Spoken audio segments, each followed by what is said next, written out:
What's going on, guys? I bet a bunch of people ask me lately about repairing fly guides.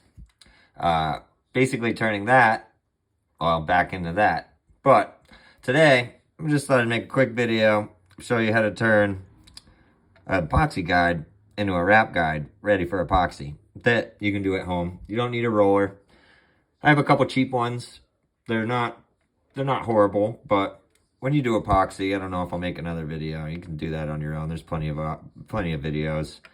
A simple twist every now and then while it's drying is fine. And for such a mediocre task, I mean, you don't need to dive into the world of that with me. So we'll just get started here. This is a brand new rod, brand new to me. The company, they helped me out. They sent me a replacement. This front guide right here had some cracks. There was a bubble and it led to some cracked epoxy and some thread was exposed. On this guide, now I'm just being nitpicky, obviously, because, I mean, it's my rod. They did give me the chance to keep it, so not to destroy it or rip it up. So I thought, hey, I'd try that one. Maybe I'll make a video for my friends that have been asking me to repair their guides, but I'm way too busy. So here, this one just has the smallest amount of epoxy missing right there. So you can see that guide, the thread, the thread. Which, I mean, if I'm going to fix that one, I might as well fix this one. We don't want water getting in there and rotting out the thread. So first step, I am going to take a razor blade. Some people like to do heat. I don't want heat anywhere near my blanks. I'm not comfortable with it. I don't even like putting tip-top glue on because of heat and bending and graphite and all that. So, and this is a graphite blank. So I'm just going to take very, very small amount. Very small amount. Now I'm using a blade like you should. I'm putting pressure and sliding it as I push it away from me. Gently. I'm letting the blade do the work here.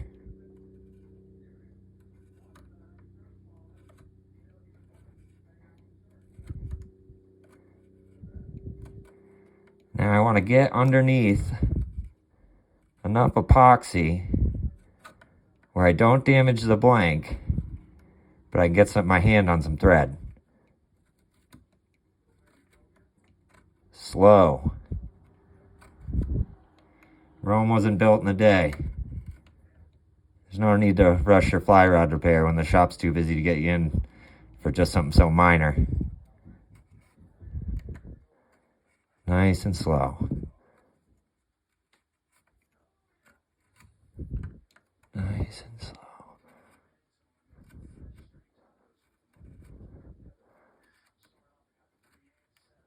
I think I just broke through. Can almost hear a click sometimes when you break the epoxy layer.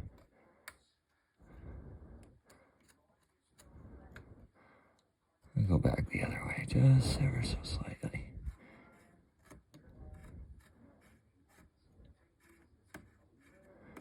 Just like you're shaving off something that has something very valuable underneath it that you don't want to damage. So we're making some progress, just nice and slow. Again, I don't like to use heat because everyone uses a different epoxy. I don't want to buy an epoxy that isn't going to react to any heat that I put on it on a rod company that I don't know what they use. So slow and steady. I just touched thread, but I'm going to get a little bit more out because we're going to want to get under it. Just enough with our tweezers here.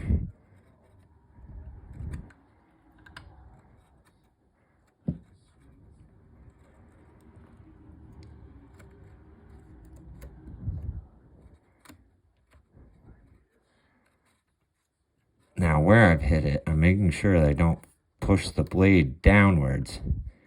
I do not want to go deep and hit that blank.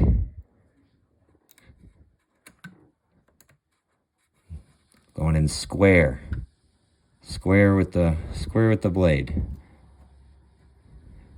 If you don't know what a square is, you shouldn't be doing this.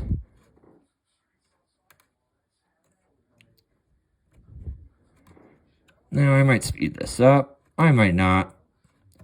You're probably going to skip right through it. I would recommend it. Using the back of the blade as a pick here. That's a piece of thread. That's what we want right there. Now, I can start working very carefully into the blade. Now, mind you, I got a camera in between my face and where I'm working. It's not the most easy aspect of this. But if I can help out a couple people, get back on the water, that's what we want.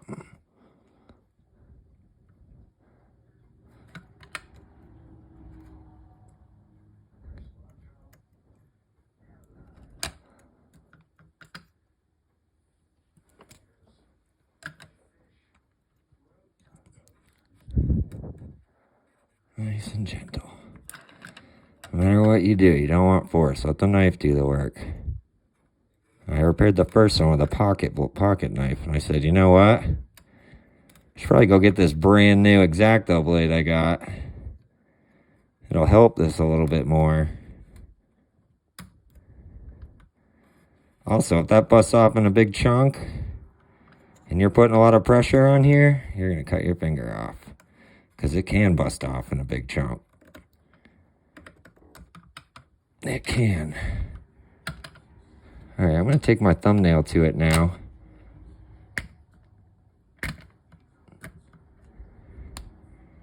I'm just going to work it away.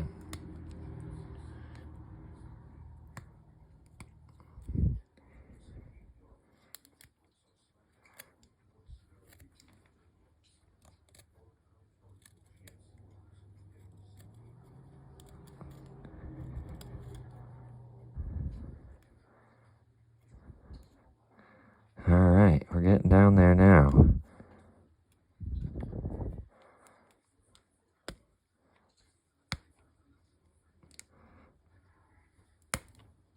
Oh yeah.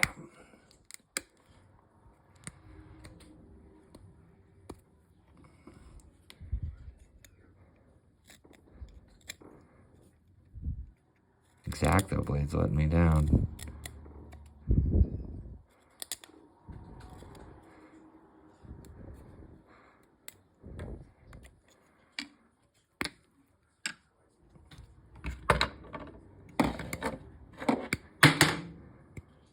Just hit the floor, but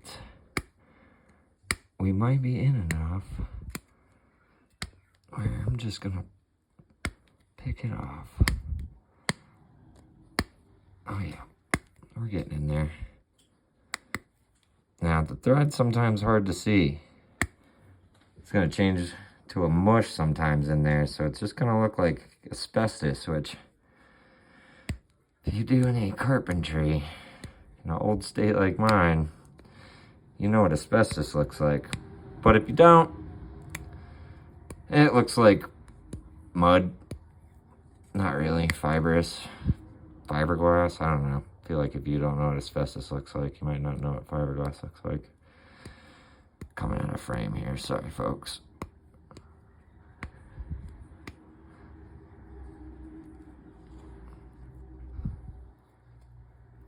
I'll get my tweezers that are right behind me. Hold on a sec.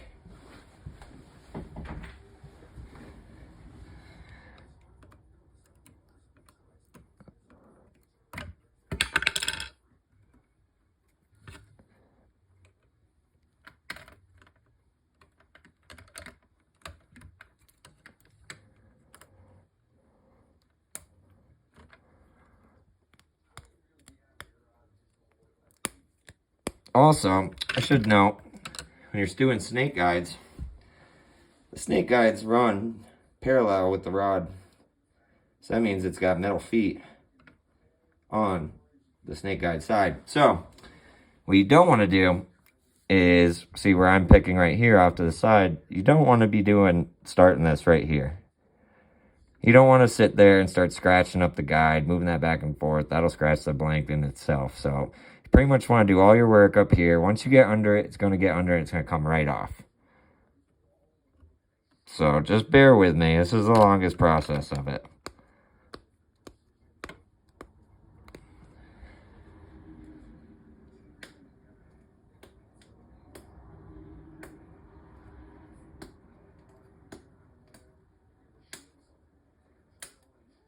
Perfect. Big pop with the thumbnail right there. Comes right off. Now, I have a little stand. You can do this all in your lap. Right off. Right off with that thread.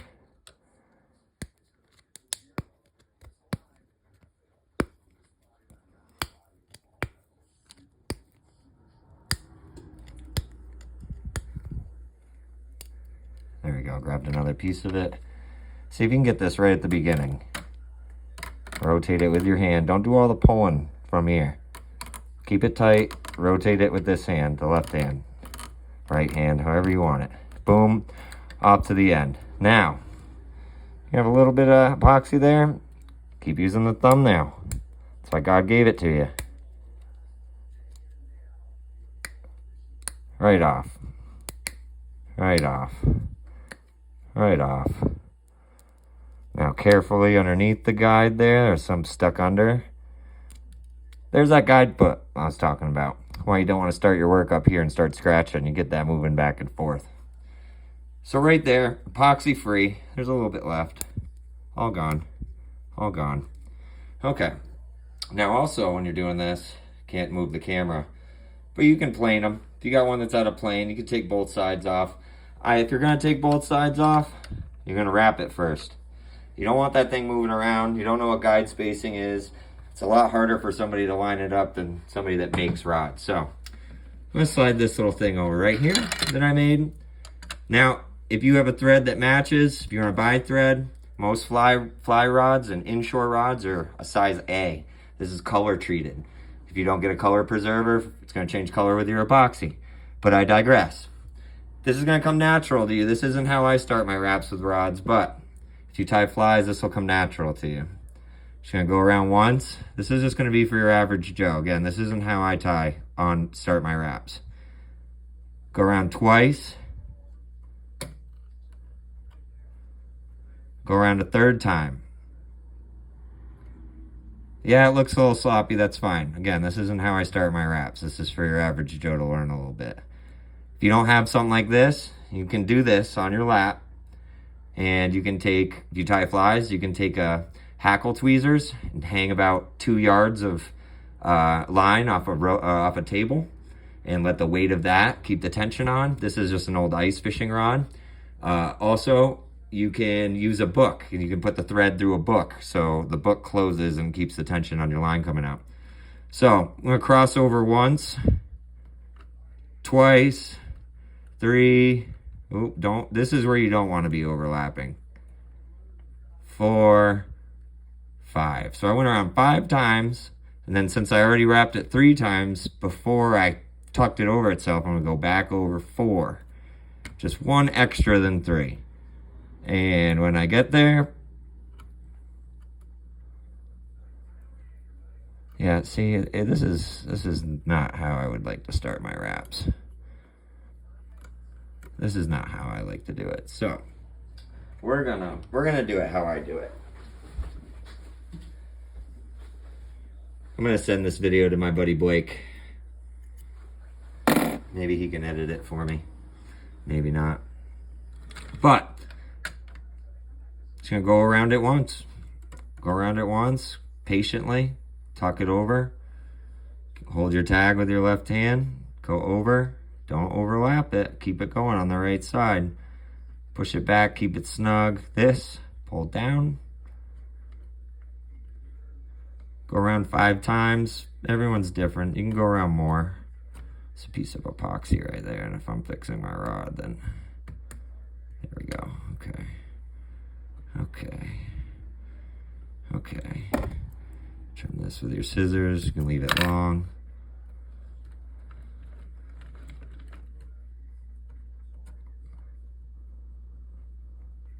Snugging it up with those nails. That's why I have long nails. There's a furnishing tool, but not everyone has one. Make sure you're going right up the guide foot. Now that shouldn't have moved around on you. You know, hopefully you didn't bump it sideways. If you bump it sideways, check it. You can always check it after. I'll show you how to do that real quick. Now here, you're gonna take a piece of thread, a loop, half a loop, half a hoop, grab it, pull your loop up, stay on your side of the guide here. Oops.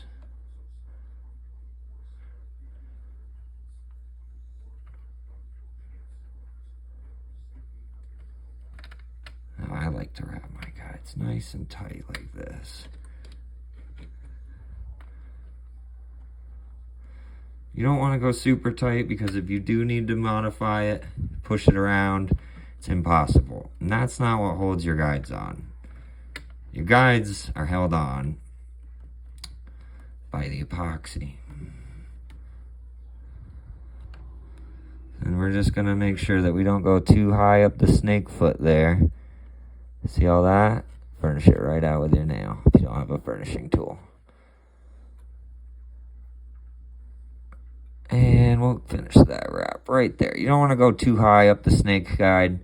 Then your epoxy is going to start traveling up there. And when your epoxy starts traveling up there and starts traveling back down on itself, that's when you get air bubbles. So, give this a cut. A little high, something to work with. Slide this back out of the way so the camera focuses where I want it to. And you're going to take your loop that's orientated, obviously, to the right, because that's the way you were wrapping. Here's my thing I just cut, my tag end.